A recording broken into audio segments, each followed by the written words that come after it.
ขอนอบน้อมต่อพระรัตนตรัยแก้วเจ้าสามประการน้อมเอาคุณพระพุทธเจ้าคุณพระธรรมเจ้าคุณพระสังฆเจ้าคุณพระอรหันตเจ้าอริยสงฆ์เจ้าจุตนจุองค์ได้เมตตาแผ่ปารมีมาปกเกล้าเกศาปกห่มรักษาครูบาอาจารย์พระมหาเถระพระเถรานุเถระเพื่อนสหธรรมิกสหพรหมจารีทุกรูปทุกองค์ปกห่มรักษาศรัทธาสาธุชนคนดีเฒ่าแก่อีพ่ออีแม่ทั้งหลายทุกคนทุกท่านที่ติดตามรับฟังรายการสารธรรมยามค่ำสารธรรมยามดึกตั้งสถานีวิทยุคลื่นสีขาวเพื่อชาวประชาซึ่งออกอากาศจากวัดปากกลางเจริญอำเภอดอยหล่อจังหวัดเชียงใหม่ส่งไปยังสถานีวิทยุในเครือข่ายคลื่นสีขาวเพื่อชาวประชาหลายๆสถานีในช่วงเวลานี้ผ่านไป1 ชั่วโมงสำหรับทุกวันอังคาร2 ทุ่มถึง4 ทุ่มชั่วโมงแรกนะวันนี้อังคารที่3ได้มอบเวลาให้กับครูบาอาจารย์หลวงพ่อท่านพระครูสังวรศิลาภิลักษ์อาตมาเปิดเข้าไปใน Facebook นะก็สัญญาณจากทาง Facebook ของหลวงพ่อแล้วก็บันแน่ใจก็คิดว่าเป็นรายการที่เปิดไลฟ์สดอยู่ในคณะนี้นะแต่ปรากฏว่าตะกี้นี้เป็นเทปบันทึกไว้เมื่อวันจันทร์วันนี้หลวงพ่อเพิ่นจะออกไลฟ์สดหรือไม่ก็บันแน่ใจกำลังหาจะออกรายการมีอะไรอย่างด่วนกะเจ้าเคยถามว่าสังเกตทำดิบจะเปลี่ยนอย่างก็เจ้าพระครูสังวรศิลาภิลักษ์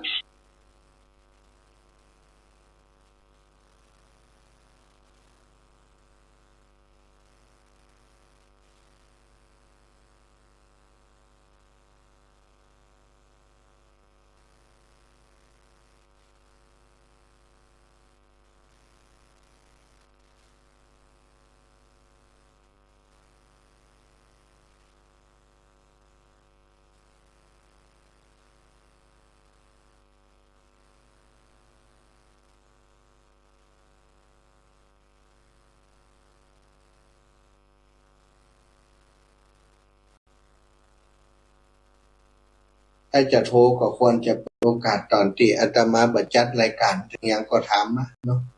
แต่เวลาที่กำลังออกรายการอยู่นี้ก็โทรมาถามชื่อคนบ่ได้มันบัดใจเรื่องเนอะแม่เนอะก็คนเพิ่นฟังหลายเนาะบัดใจกะเฮาคิดหยังได้ก็จะโทรทันทีมันก็บัดใจเรื่องเวลาเพิ่นจัดรายการอยู่ถือว่าเวลาเป็นของส่วนกลางเนาะเป็นเวลาที่จะต้องอู้กับทุกคนน่ะปวดหัวศรัทธาญาติโยมทั้งหลายขอบคุณที่ติดตามรับฟังแล้วก็มีทุกวันอังคารเนาะอังคารนี้อาตมาได้รับมอบหมายจากครูบาอาจารย์มอบเวลาจากครูบาอาจารย์คลื่นสีขาวปอท่านพระครูอภิวัฒนวิกรมเข้ารายการ2 ชั่วโมงก็คือ2 ทุ่มถึง4 ทุ่มก็อ่านว่าเวลาสำคัญเพราะมีคนฟังอยู่เยอะหลายพื้นที่หลายที่หลายแห่งแล้วครูบาอาจารย์ที่เพิ่นมีความรู้ความสามารถนะมีเยอะสถานที่เท่าที่อาตมาได้พาเพิ่นมาออกโดยนี่3-4 รูปนี่ก็ถือว่าสุดยอดละนะท่านอาจารย์ท่านพระครูสุจินนันทกิจนะจังหวัดน่านนี่ก็ขอเพิ่นไว้อังคารต้นเดือนทุกอังคารต้นเดือนแล้วก็ท่านอาจารย์พระครูชลทานพิทักษ์ก็ขอเปิ้นว่าอังคารที่2ของเดือนอังคารที่ผ่านมาเปิ้นติดกิจนิมนต์ก็จบข่าวไปเนาะได้มั่วจะได้นะอังคารหน้าถ้าติดแถมก็จบข่าวเพราะ ทุกอังคารมีตัวที่จะจัดรายการอยู่แล้วก็เปลี่ยนมาได้โดยสถาคราวก่อนก็จะนิมนต์หลวงพ่อเข้าแทนเพิ่นก็บอกว่านิมนต์ท่านอาจารย์เสน่ห์กาโลโอไปติดติเดินทางไปพม่าก็บ่ว่างเหมือนกันอังคารที่1หลวงพ่อท่านพระครูสุจินต์นันทกิจอังคารที่2พระครูชลทานพิทักษ์อังคารที่3ของเดือนก็หลวงพ่อพระครูสังวรศรีลักษิลักษณ์อังคารที่4ท่านเสน่ห์กาหลงนาสถา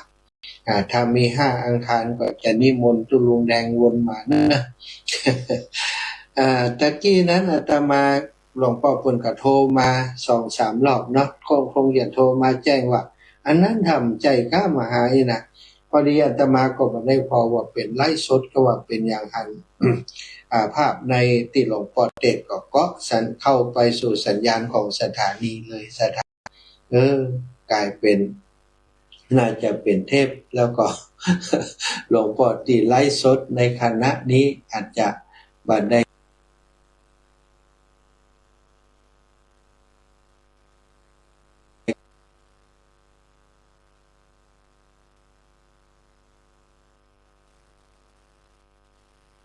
จงให้กรรมฐานแก่ข้าพเจ้า สถา ฉะนั้นครูอาจารย์ หลวงพ่อเปิ้น รู้ว่าเราเปล่งวาจาขอมอบการถวายชีวิต ครูบาอาจารย์จะได้อบรมสั่งสอน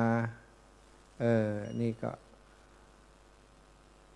แหมรอบแล้วนี่ไม่ใช่ตอนนี้นะโอ้มีแหมลายแล้วนี่ มีอุปสรรคนะโอ้ศรัทธาจะไปจะให้โทรศัพท์ไลฟ์สดอยู่ศรัทธาก็โทรมาตัดกำลังไลฟ์สดแห่งมะศรัทธาสัญญาณที่ไลฟ์สดก็หายไปอุปสรรคนานับประการวันนี้พบปะกันในชั่วโมงที่2นี้ก็ตักตายเอิ้นไปหาโยมแม่ตั้งหลายโยมป่อโยมแม่ตั้งหลายพี่น้องตั้งเชียงใหม่ลำพูนเชียงไฮ้เชียงไฮ้ปุ้นเชียงแสนเชียงคำเชียงของแม่สายก็ฟังรายการกันอยู่พี่น้องลำปางนี่ก็เกือบจะทุกอำเภอเนาะเพราะว่า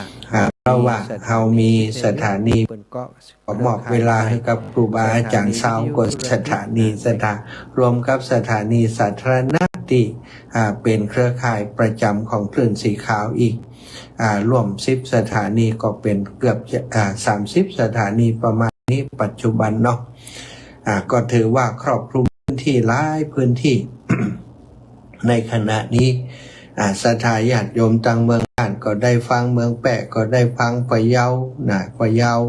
ก็ได้ฟังบางเตื้อก็พุ่นแถววังชิ้นนี่ก็ฟังกันอยู่นะก็ต้องขอบคุณทุกสถานีที่ร่วมบุญร่วมโดยช่วยกันออกอากาศสถานีรายการธรรมะไปสู่สถานผู้ฟังหลายๆพื้นที่ค่ำคืนที่ผ่านมาก็หลวงปู่พระครูปฏิพันธ์ธรรมทินได้มาพบปะนำข้อคิดข้อธรรมมาฝากมาแบ่งปันศรัทธาทุกวันอังคารก็เป็นอัตมาภาพซึ่งก็เข้าชั่วโมงหลังชั่วโมงแรกมอบให้กับครูบาอาจารย์ชั่วโมงหลังเขาได้มาพบปะกันขอบคุณหลายท่านหลายคนติดตามทาง Facebook ไลฟ์ต่างเมืองแม่สีแพรพิพานี่ ต่างเมืองน่านก็ดูทาง Facebook ไลฟ์โยมน้องสมจิตอินทรวิจิตรเนาะตะกี้มัน Facebook ไลฟ์มีคนโทรเข้ามาซะค่ะโทรเข้ามาเฮาปิดที่เขาโทรมันก็ลวดปิดนั่นปิดตัวอันของไลฟ์สดเป็นตัวเนี่ยก็จะไปโทรมาตัดไลฟ์สดเนาะของมหาสมชาตินั้นงดการโทรเข้ามาก่อนเนาะอาตมาใจโทรศัพท์ไลฟ์สดอยู่ศรัทธาตอนนี้ก็เข้าใกล้กันฤดูกาลที่จะเข้าพรรษามาทุกคณะแล้ววันนี้วันที่21เนาะวันนี้วันที่21แล้วก็เหลืออีกบักกี่วันเข้าพรรษาคฤหัสถ์ญาติโยม29ของตุเจ้า30เนาะนี่ก็ใกล้จะถึงวันที่เราจะได้ทำกิจกรรมสำคัญแล้วศรัทธาก็เหมือนกับว่าตอนนี้ทุกกิจกรรมต่างๆส่วนใหญ่ต่างวัดวาอารามแล้วก็หน่วยงานองค์กรต่างๆโดยเฉพาะองค์กร ทางศาสนานะศาสนาพุทธนะของเฮาก็ทำกิจกรรมที่จะเกี่ยวเนื่องกับการเข้าพรรษาเป็นส่วนใหญ่การรอเตียนนะฮะรอเตียนพรรษารอเตียนพรรษาเนี่ยในคลื่นสีขาวของเฮาก็ทำไปแล้วในนามของกลุ่มเครือข่ายคลื่นสีขาวที่สถาบันธรรมาภิบาลนะแม่เมาะลำปางแล้วก็การตานเตียนนะก็ไปตานชุดแรกนะไปตานที่ในภาคเหนือของเฮาพื้นที่จังหวัดที่มีคลื่นสีขาวก็ไปที่อำเภอฝางนะวัดโสพนารามห้วยงูในเสร็จสิ้นไปเรียบร้อยแล้วนะต่อจากนี้ก็จะไปตานเตียนที่เราได้หล่อกันนั้นที่จะภาคอีสานเด้อสถานภาคอีสานนะก็มีสุรินทร์บุรีรัมย์ศรีสะเกษนะ3จังหวัดนะมีพื้นที่ใกล้กันนะติดกันนะมีพื้นที่ติดกันก็สถานที่ท่องเที่ยวที่เราจะไปแอวแล้วก็จะไปตานเตียนเนี่ยก็ถือว่าไปเที่ยวโดยไปตานเตียนโดยวัตถุประสงค์หลักก็คือไปแสวงบุญนำเตียนที่เราหล่อนี้ไปถวายไปตานในพื้นที่ของ3จังหวัดนี้แล้วก็ได้มีเวลาก็จะได้แวะแอวชมสถานที่สำคัญแหล่งท่องเที่ยวในพื้นที่3จังหวัดแล้วก็จังหวัดที่เขาจะเดินทางผ่านมาเนาะตามสะดวก ใครอยากจะไปแอวที่ไหนตั้งได้ขากลับนี่ก็ตามสะดวกตอนนี้นะตั้งครูบาอาจารย์ที่ได้เป็นหัวหน้างานในเรื่องของการตานเตียนภาคอีสานก็คือท่านอาจารย์ใหญ่ผอ.คลื่นสีขาวครูพิวัฒนวิกรมเปิ้นก็ได้ตั้งกลุ่มไลน์มากลุ่มไลน์ที่จะไปตานเตียนภาคอีสานศรัทธาญาติโยมอีปออีแม่ทั้งหลายที่ได้ตกลงปลงใจที่จะไปแอวด้วยกันก็คงจะเตรียมตัวเรียบร้อยแล้วเนาะเตรียมตัวเตรียมกายเตรียมใจเตรียมปัจจัยสตางค์เรียบร้อยซึ่งแต่ละที่ก็การใช้จ่ายมาเท่ากันเนาะตังเมืองฝางก็จะราคาก็เหมารถก็จะแพงกว่าเปิ้นน้อยนะตังเจียงไฮ้ตังเมืองฝางตังเจียงใหม่ลำปูน ใกล้เข้ามาก็ตีลำปางก็จะประหยัดการใช้จ่ายแหมหน่อยลำปางนี้ราคาการใช้จ่ายก็ตกประมาณ 2,000 กว่าบาทเนาะ 2,300 ประมาณนี้สถานที่ลำปางเฮาตั้งเชียงใหม่ลำปูนนี้ 2,500 เนาะที่ดอยหล่อจอมทองนี่ก็ที่อื่นๆก็อาจจะแตกต่างกันไปตามที่เจ้าของรถแล้วก็ผู้นำบุญได้ตกลงกันซึ่งอันนั้นก็ไปอ่านดูในรายละเอียดของกลุ่มเนอะกลุ่มไลน์ที่ตั้งขึ้นมานั้นและในกลุ่มไลน์นี่ก็ ปวดหัวอยู่เหมือนกันเนาะบางคนก็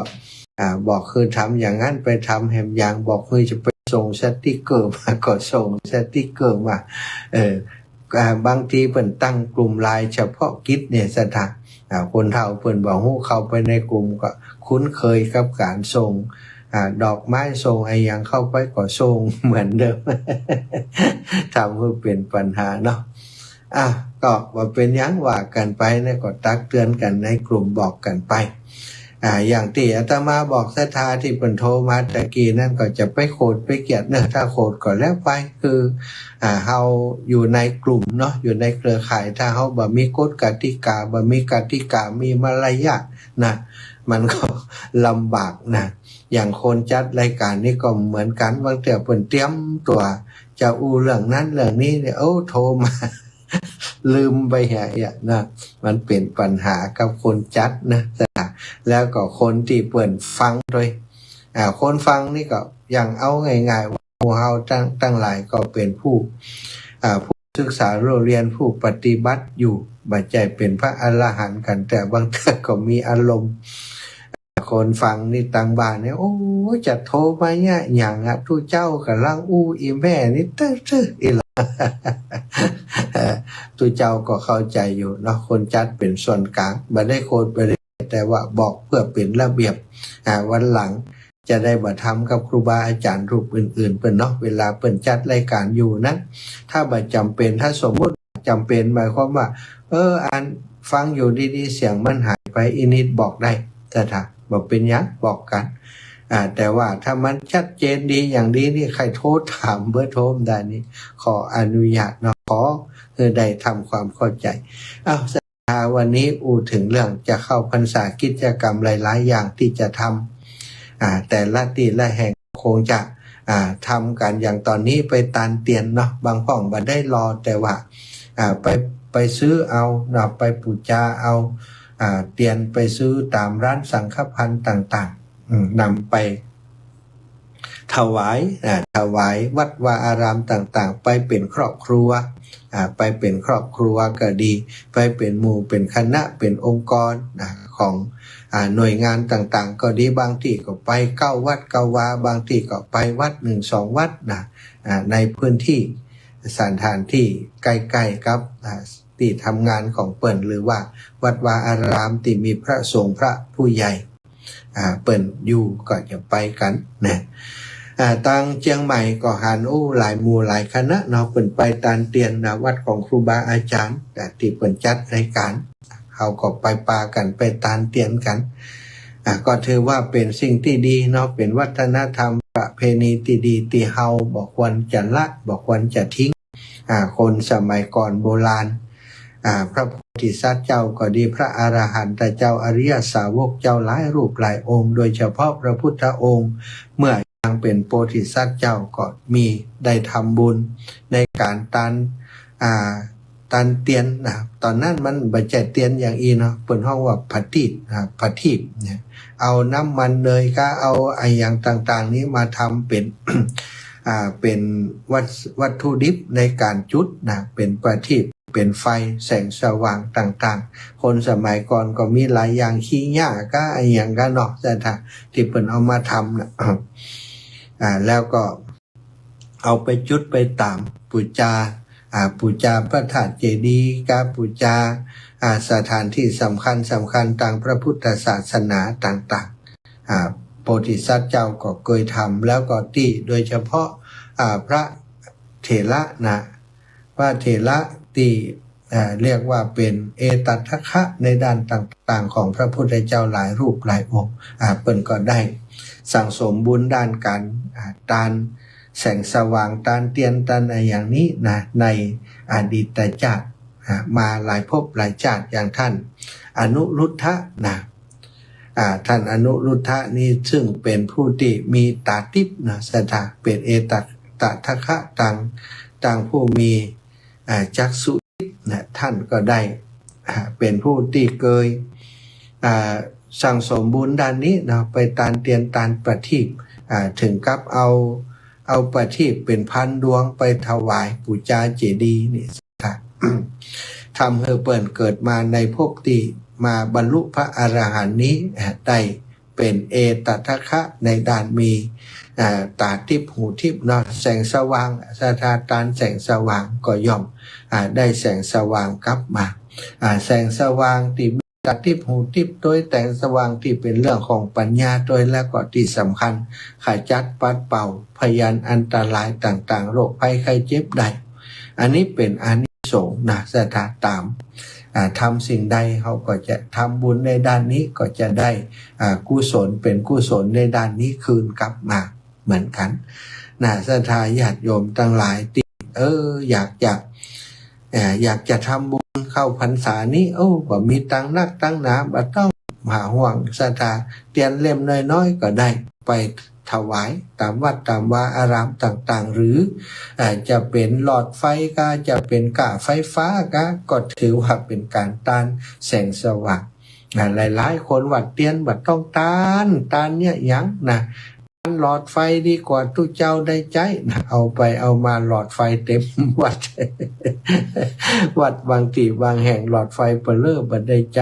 ศรัทธาญาติโยมบ่ได้ใจแล้วก็บางห้องก็บอกว่าว่าถ้าได้ตานหลอดไฟอาจารย์ไปถวายกาไฟกับวัดเปิ้นเลยปู เป็นเจ้าภาพก้าวไฟเปิ่นสักเดือนก็ได้หรือว่าสมทบกับวัดวาอารามก็ได้ไปตานกับไฟก็ได้ก็ได้อยู่สถานเนาะแต่ว่าฮีตหรือว่าจารีตประเพณีในการตานเตียนถวายเตียนนั้นคนเปิ่นก็ยังทำกันอยู่และอาตมาโดยส่วนตัวนะก็หันว่ามันก็เป็นประเพณีที่ดีมากอย่างน้อยๆเนี่ยการรอเตียนการมันอาศัยใจคุณธรรมเยอะเหมือนกันนะอาศัยความสมัครสมานสามัคคีของหลายๆคนหลายๆส่วนหลายๆฝ่ายมาช่วยกันแล้วก็เกิดพลังขึ้นมาพลังบุญพลังความสุขมันก็เกิดในหมู่ในคณะพอรอสำเร็จทำสำเร็จแล้วคนเล็กคนน้อยสมทบพร้อมกันเอาไปตานแหมก็ได้บุญแหมต่อหนึ่งครูบาอาจารย์พระสงฆ์องค์สังฆเจ้าเตียนที่เฮาไปตานนั้นไปจุดไปว่ามันจะมีไฟฟ้าเปิ่นบ่ได้ตามอ่านหรืออย่างสมัยก่อนนะเปิ่นก็จุดก็ตามเวลาที่ทำวัดสวดมนต์การทำกิจกรรมต่างๆกันก็ถือว่ายังเป็นบุญเนาะสถายังเป็นบุญเป็นกุศลศรัทธาอีพ่ออีแม่หลายคนหลายท่านก็ไปตานมาเรียบร้อยแล้วก็ขออนุโมทนาบุญด้วยเนอะอาตมาตะวาก็ได้ปาศรัทธาญาติโยม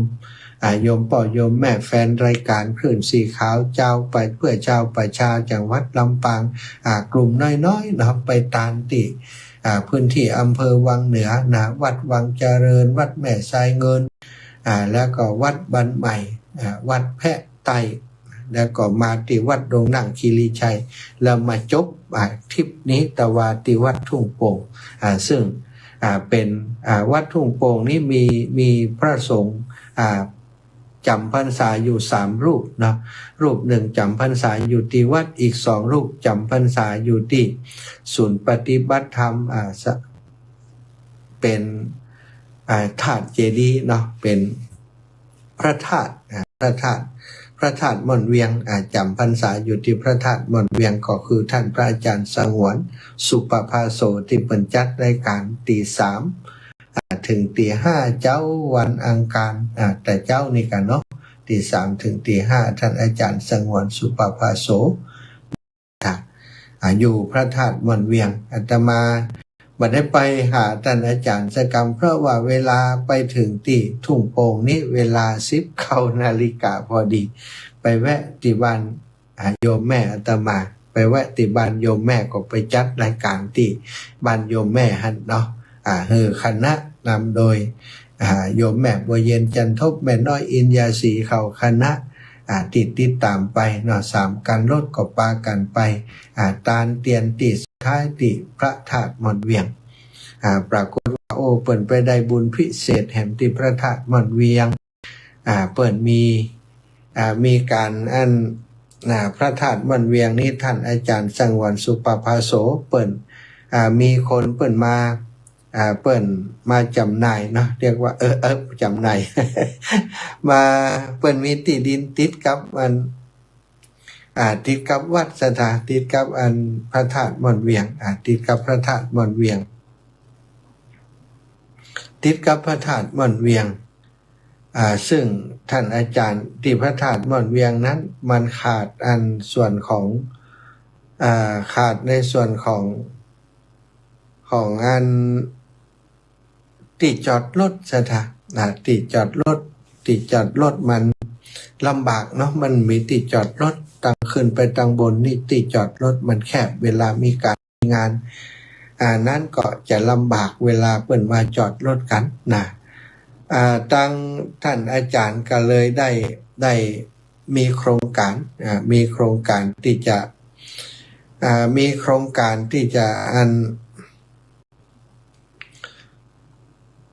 แปลงที่จอดรถนะซึ่งก็ล้อมาเหมือนกันว่าจะเอาตรงไหนตีตรงไหนเพราะตีมันก็แคบแถวนั้นตีอีกฝั่งหนึ่งก็เป็นตีสูงเป็นเทิมสูงสถานลำบากถ้าจะเอาไปทำเป็นที่จอดรถก็ทำมาได้ต้องคุดอย่างหนักหนาพอดีว่ามีตีอยู่ติดนะติดกับติดสถานติดกับตีของพระธาตุม่อนเวียงโยมเปิ่นก็ บ่มีไผสืบตอมมีไผเพี้ยวไผพัดดอกเพิ่นก็มาบอกว่าถ้าวัดจะเอาก็จะฮื้อในราคาติ่มพอสูงนักเนาะบ่ถึงแสนศรัทธาท่านอาจารย์เพิ่นก็เลยตั้งโครงการว่าอัน ฮื้อศรัทธาเพิ่นร่วมสมทบเนาะที่ดินโอ้เปิดตารางวาละ100 บาทว่ะก็เข้าท่าดีเหมือนกันเนาะตารางวาหนึ่งบ่แพงนะอาตมาก็กะว่าจะไปช่วยท่านอาจารย์สักส่วนหนึ่งนะจะไปช่วยท่านอาจารย์สักส่วนหนึ่งน่าจะเป็นในช่วงของเข้าพรรษานี่แหละเนาะจะหาผ้าป่าไปตานติดินให้ท่านอาจารย์สังวรสักกองหนึ่งก็ถือว่าเปิ้นเป็นครูบาอาจารย์รูปหนึ่งของอาตมาศรัทธาญาติโยมเป็นครูบาอาจารย์ที่ก่อนที่อาตมาจะบวชเนาะก่อนที่อาตมาจะบวชนั้นอาตมาก็เป็นผู้จารย์ก็ได้ท่านอาจารย์สังวรนี่แหละเนาะสอนบอกว่าทีแรกก็บักกล้าจะเป็นผู้จารย์เพราะบักเก่งบักเก่งเว้นตานบักจัง เว้นตานบักจังสุมาพจน์ตานบักจังให้อาจารย์เปิ้นกำหนึ่งทำให้อาตมาสะอึกบอกว่าคนที่ว่ายน้ำเป็นนี่เปิ้นบ่ได้ว่ายน้ำเป็นมาตั้งแต่เกิดนะปีนานบ่ เปิ้นบ่ได้ว่ายน้ำเป็นมาตั้งแต่เกิดเปิ้นที่เปิ้นว่ายน้ำเป็นเพราะเปิ้นลงน้ำแล้วก็ฝึกนะลงน้ำมันจะจมพ่องอย่างพ่องก็ต้องขึ้นมาฮื้อได้แล้วฝึกไปมันก็จะว่ายเป็นเนี่ยถ้าเฮาบ่ลงน้ำเฮาบ่ฝึกฝนมันก็คงจะยากที่จะเป็นพอมาฟังอย่างอันก็มาคิดว่ามันเรื่องหมู่นี้นี่เฮาเรื่องที่เฮาเคยทำก็มีเยอะแยะเฮาก็ทำผ่านมาแล้วเรื่องนี้มันน่าจะเป็นไปได้อยู่ว่า ก็เลยได้ฝึกเนาะเว้นตานอย่างจังก็เพราะเปิดนะท่านอาจารย์สังวรสุปภาโสศรัทธาญาติโยมที่ได้ไปแต่ว่าหลายคนก็หายหอมไปแล้วเนาะถ้าศรัทธาอีพ่ออีแม่เนอะอยากจะร่วมกับอาตมาก็คิดว่าเดี๋ยวจะดูวันที่จะเอาไปทอดถวายกลางพรรษาเนี่ยเนาะจะเอาไปพระป่าไปถวายได้ต่อใดก็ต่ออันนะในถวายซื้อที่ดินให้ท่านอาจารย์สังวรสุปภาโสภัยจะร่วมบุญโครงการนี้โดยอาตมาภาพก็ตารางวาละ100นะตารางวาละ100ภัยจะห้อยหอมอย่างใดก็แจ้งมาก็ได้เนอะวันนี้ก็ขอนำสาระธรรมเรื่องราวดีๆมาสนทนามาอุจาการทำบุญทำกุศลนอกจากการฮื้อตานแล้วการสละแรงงานหรือว่าการทำประโยชน์ต่างๆต่อศาสนานะก็มีหลายอย่างหรือว่าแม้กระทั่งต่อเพื่อนมนุษย์ด้วยกันก็เป็นบุญเป็นกุศลในสมัยพุทธกาลมีคนฉลาดคนหนึ่งนะชายคนหนึ่งนะได้ออกจากบ้านแต่เช้าตรู่ได้หันพระภิกษุทั้งหลายนุ่งห่มจีวรนุ่งห่มจีวรอยู่ในวัดโดยสถานที่ห่มจีวรนั้นมีหญ้างอกขึ้นมาเยอะนะชายจีวรเกลือกกลัวกับหญ้าที่เปียกน้ำค้างตอนเช้าเปียกน้ำฝนตอนเช้าชายคนนี้ก็หันว่าหญ้าตรงนี้มีปัญหาลู่นี่ทำให้พระคุณเจ้าทั้งหลายจีวรเปียกตึงวันเฮาควรจะถางหญ้าบริเวณนี้นะวันรุ่งขึ้นจึงได้ไปเอาจอบมาถางที่แห่งนั้นคือโล่งเตียนวันรุ่งขึ้นก็ไปพออันภิกษุที่เปิ่นห่มจีวรในที่ตรงนั้นก็หันชายจีวรของภิกษุรูปหนึ่งตกลงบนพื้นดินมันก็เปื้อนฝุ่นแหมะหน่อยจึงคิดว่าเฮาควรจะหาทรายนะเปิ่นรู้จักวิธีคิดนะเฮาควรจะหาทรายมาเทลงไปในที่นี้แล้วก็เกลี่ยทรายเอาทรายมาเกลี่ยลงไปในที่นั้นมันจะได้สะอาดถ้าบ่เอาทรายมาใส่มันก็ผ้าก็จะเปื้อนขี้โคลนอย่างนี้นี่ต่อมาอีกวันหนึ่งช่วงก่อนเพลมีแดดกล้าแดดมันแห้งเนาะแดดประเทศอินเดียกับบ้านเฮาแดดบัดต่างกันนะแดดแห้งเขาหันเล่าภิกษุ ห่มจีวรอยู่ในที่แห่งนั้นเหมือนกัน แล้วก็หันเหงื่อใครออกจากกายของภิกษุทั้งหลาย จึงคิดว่าโอ้ควรจะสร้างมณฑปในที่นี้มณฑปในที่นี้เป็นห่มเป็นเงาเวลาเปิ้นนุ่งห่มจีวรเนี่ยแล้วก็ได้สร้างมณฑปขึ้นทับบริเวณแห่งนั้นรุ่งขึ้นอีกวันหนึ่งก็ปรากฏว่าวันก่อนแดดออกวันนี้ฝนตกว่าซะทักฝนตกพรำๆแต่เช้าตรู่หานพวกภิกษุต่างหลายมีจีวรเปียกจึงคิดว่าเฮาควรจะสร้างศาลาไว้ในที่นี้เสียเลยจะดีกว่าแล้วก็จึงได้สร้างศาลาขึ้นแล้วก็คิดว่าบัดนี้เฮานี่ได้ทำบุญมาอย่างต่อเนื่องจากเล็กๆจนเป็นใหญ่สร้างเป็นศาลาในที่สุดนะเฮาควรจะฉลองศาลาเสียหน่อยเพื่อจะเป็นบุญเป็นกุศลแก่ตนตัวของเฮาจึงได้นิมนต์ภิกษุสงฆ์ซึ่งมีพระพุทธเจ้าเป็นประมุขให้ภิกษุทั้งหลายนั่งภายในภายนอกศาลานั้นแล้วก็ได้ถวายภัตตาหารเพลในเวลาเสร็จภัตตกิจก็ได้กราบทูลเล่าเรื่องของการทำงานเรื่องบุญที่ตัวเองสละแรงงานทั้งหลายได้ทำมาเป็นขั้นเป็นตอนให้กับพระพุทธองค์ทรงทราบตั้งแต่ถากหญ้าถมทรายสร้างมณฑปแล้วก็สร้างศาลาในที่สุดพระสัมมาสัมพุทธเจ้าก็ตรัสอนุโมทนาว่าอนุตรัสเป็นบาลีว่าอนุปุเพนะเมธาวีโถกังคเน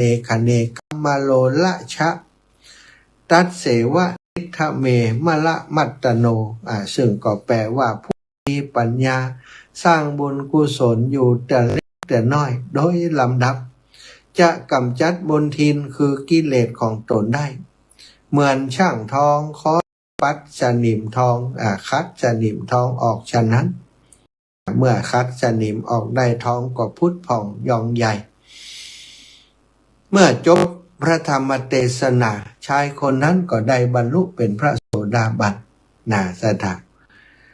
มณฑปน้อยๆนั้นถ้าความจริงมณฑปนี่เปิ่นสร้างสร้างเพื่อจะครอบเจดีย์อย่างเนี้ยพระพุทธรูปอย่างที่เฮาหานเนี่ยมันบ่พอคุ้มแดดคุ้มฝนต่อใดก็เลยต่อมาก็เลยได้สร้างศาลาบุญทุกบุญที่เฮาทำบอกว่าจะเล็กจะน้อยหรือว่าบุญใหญ่เช่นเสียสละเวลาแรงงานไปกวาดวัดไปถากหญ้าถวายภัตตาหารหรือว่าสร้างศาลาทุกบุญล้วนเป็นการชำระล้างจิตใจของเฮาให้สะอาดจากละมลทินกิเลสทั้งสิ้นและเมื่อเฮาสั่งสมบุญจนพอแล้วสุดท้ายก็จะได้บรรลุเป็นพระอริยบุคคลในที่สุดในเรื่องนี้อุบาสกท่านนี้ก็ได้พอฟังพระพุทธเจ้าอนุโมทนาบุญแล้วก็ได้พระโสดาบันในที่สุดสถานนี่คนเฮามันก็ต้องทำบุญบางคนก็มันเสี่ยงตังนะ คิดว่าจะต้องทำบุญโดยใช้เงินอย่างเดียวความจริงแล้วการทำบุญด้วยแรงงานแรงกายก็มีกุศลหรือว่าได้ผลบัดแตกต่างกันอันว่าบุญนั้นมันเป็นช่องทางที่ทำให้เฮามีความสุขชื่อว่าบุญคือชื่อของความสุขความสุขใจเฮาทำอะไรอย่างแล้วเกิดความสุขใจอันนั้นแหละคือสิ่งที่เรียกว่าบุญเฮาต้องฉลาดเอาบุญวัดวาอารามบัดเดี๋ยวนี้มีตุปิดตุเอาอยู่ตนเดียวอย่างบางทีบางตนก็เท่าเหี่ยววัดวาอารามโลกใบไม้กาไอ้อย่างต่างๆมันโลกมันสถานเปิ่นอยู่ตนเดียวถ้าเฮาไข่ได้บุญก็บ่ยากนี่เนาะไปกวาดวัดทุกวันอาตมารู้จักญาติโยมหลายคนที่เปิ้นอุทิศแรงกายแรงงานเนี่ยไปช่วยในการทำความสะอาดวัดวาอารามได้เจอหลายคนได้จากกับเปิ้นแล้ว สัมผัสได้เลยถึงความสุขที่เปิ่นอู้มานะเปิ่นบอกว่าถ้าวันใดมันบ่ได้ไปกวาดวัดกวาดว่าบ่ได้ไปเก็บใบไม้แล้วมันจะได้บ่ฮู้อาจารย์ว่าใจมันถึงไปอยู่พุ่น แล้วก็ตอนกลางคืนนึกถึงบุญที่ได้ทำก็มีความสุขนอนสบายนะสถานี่ก็เป็นบุญอย่างหนึ่งเหมือนกันญาติโยมบางคนก็ไปล้างห้องน้ำห้องท่าตามวัดวาอารามต่างๆนี่หลายคนนะที่อาตมารู้จักนี่บางคนเปิ่นมีอุปกรณ์ไปเจอคนหนึ่งมีอุปกรณ์ทำความสะอาดอยู่หลังรถก็ถามว่าโยมรับจ้างทำความสะอาดคะไม่ใช่เจ้าอาจารย์เลิกงานแล้ว เจ้าจะไปล้างห้องน้ำหันน้อยหันนี้น้อยนะล้างเป็นประจำกะแถวนี้เป็นประจำก็ไม่ใช่เจ้าแล้วแต่อาจารย์บางเถื่อไปวัดนั้นเข้าไปห้องน้ำผ่านสกปรกเจ้าก็ไปทำความสะอาดได้ห้อง2 ห้องก็ดีใจแล้วอันนี้ก็มีนะสถานเนาะเนี่ยก็เป็นบ่อเกิดแห่งบุญเหมือนกันเขาไปทำความสะอาดคนที่ไปใช้บริการคนที่เปิ่นไปใช้เนี่ยบางคนนี่เข้าไปห้องน้ำสกปรกบิดนานี่นะบางคนก็เนี่ยสกปรกเอาล้างเหี่ยก่อนเนี่ยล้างเรียบร้อยแล้วสะอาดตัวเองใจก็สะอาดคนอื่นมาใจก็สะอาดนะถ้าเขาหันทำในกรณีที่มีน้ำมีท่าสามารถทำความสะอาดได้สถานลองทำพอเถอะเนาะมันจะเกิดความสุขใจอย่างแปลกประหลาดนะอาตมาภาพไปที่ไหนเนี่ยถ้ามีเวลาพอถ้าไปเจออย่างนี้นะถ้าเปิดมีอุปกรณ์ทำความสะอาดแถวนั้นหรือว่ามีน้ำมีอะไรอย่างทำความสะอาดได้ก็จะทำความสะอาดทุกครั้งเหมือนกันเนาะเพราะว่ามันสัมผัสได้ถึงความสุขที่เราได้รับสถานเวลาเราทำนี่มันต้องมีไผหันหรอกเนาะแต่ใจเฮาฮู้ตัวเองดีว่าเฮาได้ทำพื้นที่ตรงนั้นให้สะอาดบางครั้งบางทีเข้าไปในห้องน้ำสาธารณะในแม้แต่ปั๊มน้ำมันบางที่บางแห่งนี่ที่เปิ้นบ่มีคนดูแลดีมันก็สกปรกถ้าเฮาเข้าไปสกปรกเนาะเฮาถ้ามีน้ำมีอย่างก็ฉีดน้ำลาดน้ำมีอย่างพอจะคัดจะถูได้ก็คัดถูก็สะอาดเอี่ยมนะแล้วค่อยออกมาถ้าเข้ามาเนี่ยอย่างอันกับคนเข้าไปก็ซกกับปกติกะสัตว์นะแล้วเขาทำความสะอาดอย่างนั้นเท่ากับว่าการเข้าห้องน้ำของเรานั้นไปเอาบุญตัวแห่งกรรมนะ บ่เสียประโยชน์ไปได้บุญจากการเข้าห้องน้ำแห่งเนาะอันนี้ก็เป็นสิ่งที่เราทั้งหลายนะควรจะถือโอกาสสร้างโอกาสให้กับตัวเก่าในการที่สร้างสมปุญญาบารมีสถานอยากจะมีผิวพรรณวรรณะที่สวยงามไปเถอะนะผิวพรรณปัดกวาดวัดวาอารามทำความสะอาดบางคนเข้าวัดวัดไม่ยังอุกท่วมผ้าท่วมผี บางคนก็ไปหันวัดอุกดีใจจะได้ทำบุญนะแล้วแต่มองบวกก็ได้บวกมองลบก็ได้ลบ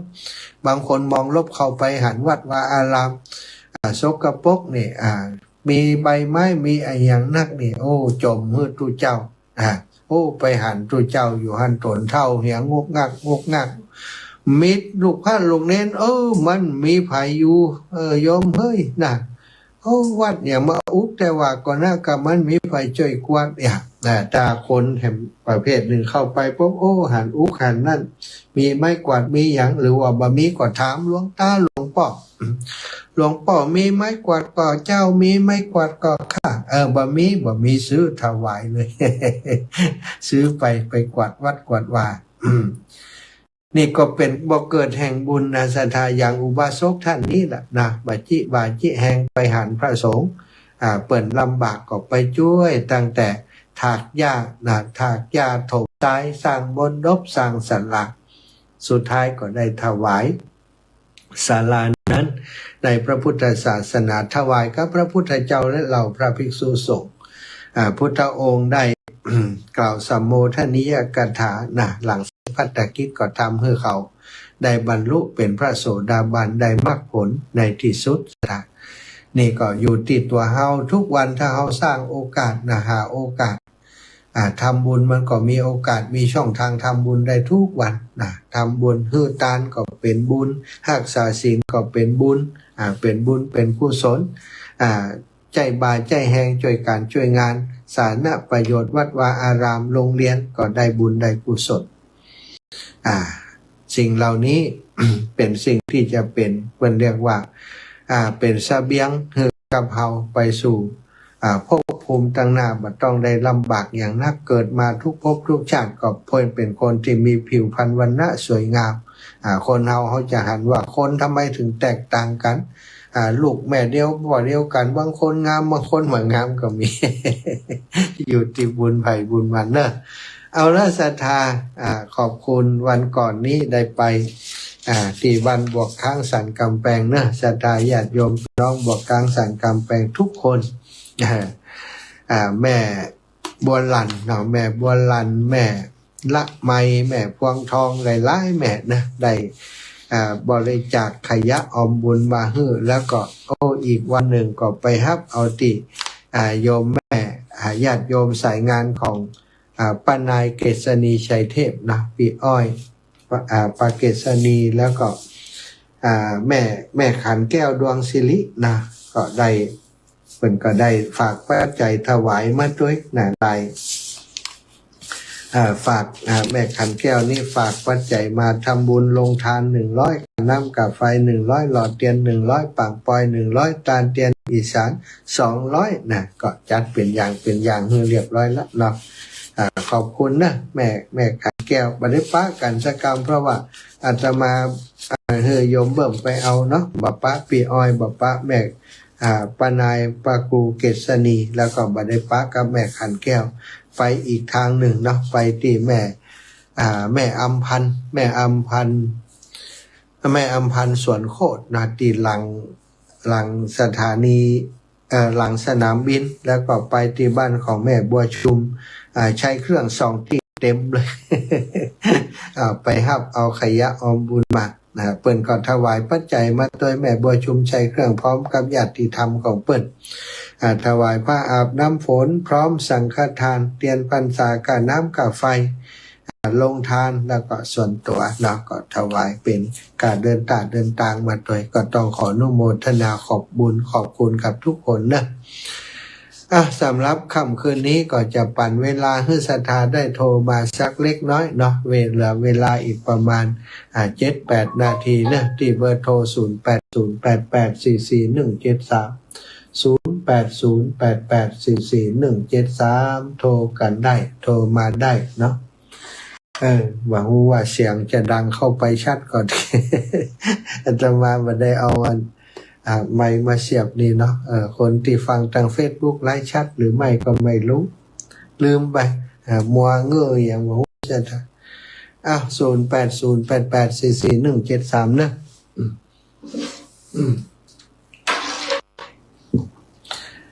ก็สำหรับศรัทธานะที่จะไปหลอดเตียนนะที่วัดที่วิทยาลัยสงฆ์นครลำปางก็วันที่26นะเจริญพรแม่ฉลาดพี่น้องแจ้ซ้อนเจ้าแม่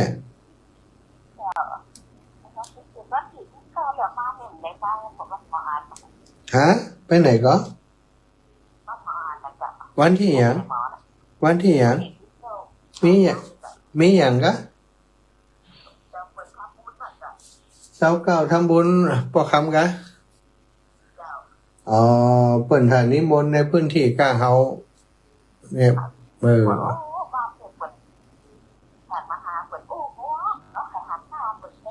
แหละไปจัดมันต้องหันแล้วก็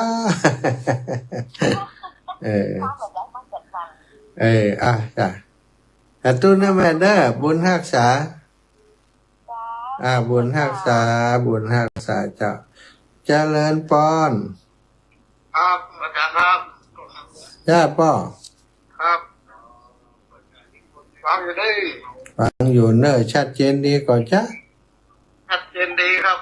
ชัดเจนดีก่อนดีแล้วก็ตกนิดหน่อยนำพอนักต่อใดฮะนี่ก็ตกนิดหน่อยว่าพอนักต่อใดก็ตกจอยกันไปเนาะครับแต่ตู้เนื้อปอนเนอร์ครับ พี่น้องเมืองลี่ลำพูนอ้าวแม่เอ้ยบ้านใหม่วังมนวันนั้นไปตานเตียนด้วยกันเจริญปอน ไม่สาเจ้าท่านอาจารย์เจ้า เจ้าอีแม่ แต่ว่าปิดเสียวัดกี่โมงเจ้า เต้า3 ทุ่มมื้อก้าแม่ แวะวัดหนึ่ง แวะตุงโปงอยู่แล้วก็จัดรายการเซต2 ทุ่มอ่ะ แล้วก็ออกเดินทาง เจ้าอันวันนี้ไปส่งอันคือเจ้ามาเดี๋ยวมาวัดจ้ะเอามุกป่าชิบป่ายเนี่ยเจ้า ท่านตะวันเนาะ เจ้าไปส่งคนถึงอันว่าไอ้รถเนี่ยแม่ย้าย ไปเปลี่ยนเดี๋ยวหล่อเนี่ยเนาะต้องกินกับซื้อเห็ดนั่นนี่ได้กัน เจ้าแกงเฮ็ด มันต้องเห็ดกินเจ้า โอ้ล้ำวันนี้ก็ได้แกงเฮ็ดกะเฮ็ดเหนือนะครับวันนี้ เจ้า วังเหนืออันฝนตกดีน่ะเฮ็ดออกอ่ะที่อื่นบ่ค่อยมีนะแม่ เห็ดออกหนักแต่ ที่อื่นบ่ค่อยมี เจ้าจำนะเจ้า สาธุค่ะแม่ เจ้าสาเจ้า เอ้ยบ้านใหม่วังบนเจริญปอนแม่ก้อมใจคำพี่น้องเมืองเงาน มัสการเจ้าท่าน เจ้า ฝนตกกับเจ้า นิดหน่อยปอกแป๊กนี่ เหมือนกันเจ้าไป ปล่อยก่อนนักแต่ใดจ้าสาธุเนอะ เจ้าสาธุเจ้า พี่น้องเมืองเงานอนเด็กเข้มข้นแม่ครูอาลีพันธ์ศรีวิริยะใหม่ฝากความระลึกถึงไปหาโยมแม่ติมแม่สายเจมนะแม่อำพรแชะแซ่บูอยู่แม่สายเจริญปอนแม่ใจมาบ้านบวกลี่ลำพูน เจ้าบ้านกลาง บ้านกลางออมใจบ้านบวก วันตุวัน ฟังตรงวัน เราได้ทวารนอนมาลาบ เจ้า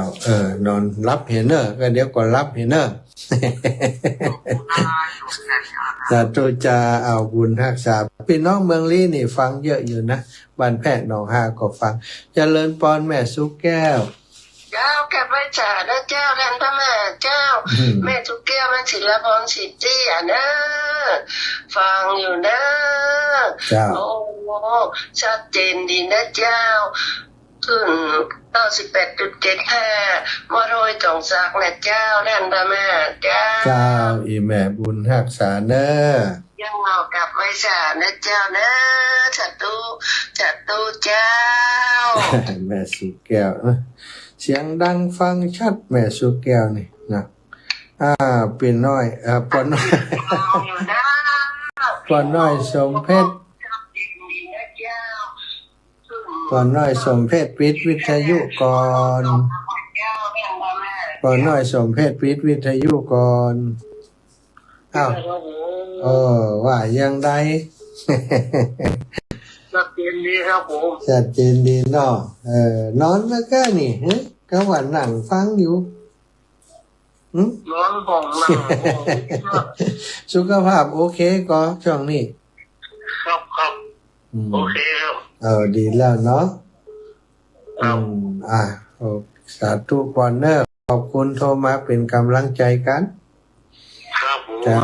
บุญรักษาพี่น้องเมืองน่านทุกคนเจะเลิญปอน ครับอาจารย์ ผมธนากรครับเมืองน่านครับ อยู่บ้านเหรอวันนี้อยู่สวนได้ยินไหมน่ะ อยู่สวนครับผม อันนี้สวนเหรอ อยู่สวนครับผม สวนอยู่สวนคิดถึงอยู่ ครับผม ได้มาได้มาลำพูนบ้างไหม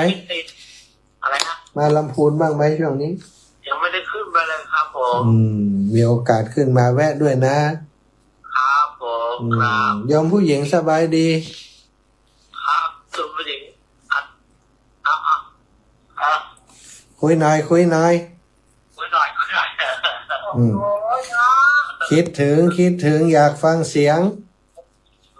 ไปสาเจ้า อยากฟังเสียง ลูก กัน ค้าจบนะ กุย อ้าวจังอยู่ค่ะเจ้าค่ะเปิดว่าตุ๊กตาปีนี้เป็นมรณะเนาะ ตีวัดท่านกะวัด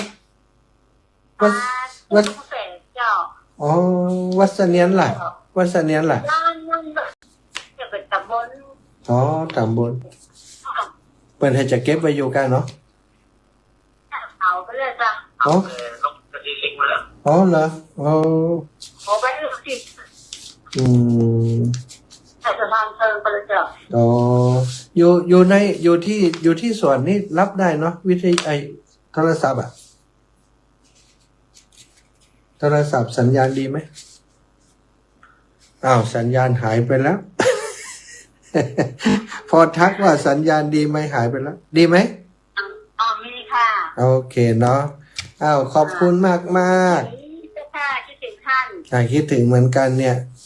อ๋อ คิดถึงทุกครั้งที่จัดรายการ เงียบไปก็คิดถึงว่า เอ๊ะได้ยินไหมนะได้ยินไหมนะ ไม่สาครับลูกพระอาจารย์ สาธุพ่อ พอที่ทำนะฟังอยู่เด้อเสียงดังฟังสักทีพอเดี๋ยวดีใจดี โอ้ฟังชัดฟังชัดดีเนอ อันนี้สักประโยชน์ เอ ลูกค้าสุดนะครับ มีคนได้ เอาจะบอก ตั้งใจให้ลูกนะครับขอให้ลูกดีๆมีสุขแน่ครับเราใครเข้าสารแล้วเนาะ จะปีนี้บวชหลายตนอย่าง ครับมีบทสองตูดครับวันที่สองครับ เอาดีละเนี่ยอนุโมทนาบุญโดยปอเดอร์ ครับตอนรับกสิกรของหลวงพ่อธรรมนะครับ โอ้ตอนรับกฐินตัวสาธุปอสาธุอ้าวอีกหนึ่งสายเจริญปอน กับไปศาลเจ้าท่านมหา เจ้าแม่ พระเจ้าเคยที่ถามเคยคิดพระเจ้าขอโทษท่านเจ้าเจ้า วันหลังถามเวลานี้เอาเนาะเจ้า มาได้โคตรอยู่ที่เกียรติเนอะ บาโคดบาโคดบา เจ้า โคด เคยได้เบอร์ของมันท่านพระครูอย่างก็ตีเป็น พระครูสังวรศรีลาภิรักษ์ เบอร์ทุกคนอย่างก็เจ้า ต้องโทรหลังงานเตียจะมาออกจากรายการได้เพราะตอนนี้มันมีเบอร์โทรเข้ามาเรื่อยๆอะเนาะก็เดี๋ยวหลังออกรายการแล้วก็โทรมาเด้อโอเคสาธุเจ้า เดี๋ยวก็โทรจ้ะเจริญปอนแม่สุกันทา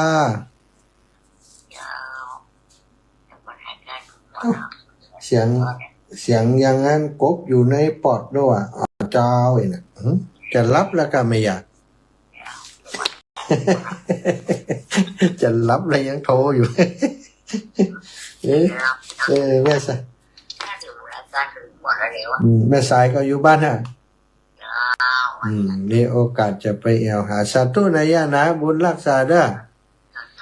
อบุญรักษาจะศรัทธาญาติโยมเวลาหมดเวลาปอเลยเนาะมาแหมสายอยู่กะครับแหมสายหนึ่งอินดูไหนๆก็มาแล้วเจริญปอน เจ้าเจ้าละจ้า เจ้าแม่ เมื่อวันนัก แม่บุญนักวุฒิเดชโอ้หายไปเหียปอละเนอะจะทาหมดแม่บุญนักวิธีเดชนะจะตังหมดค่าเสียงเงียบไปเลยจัดรายการมาก็สมควรแก่เวลาแล้วจะหมดเวลาแล้วเนาะก็ขอทุกคนทุกท่านโยมแม่โยมปอทั้งหลายอยู่ดีมีสุขอายุมันก่อนเน้นนะจัตตารโอธรรมาวัฏันติอายุวันโนสุขังพระลัง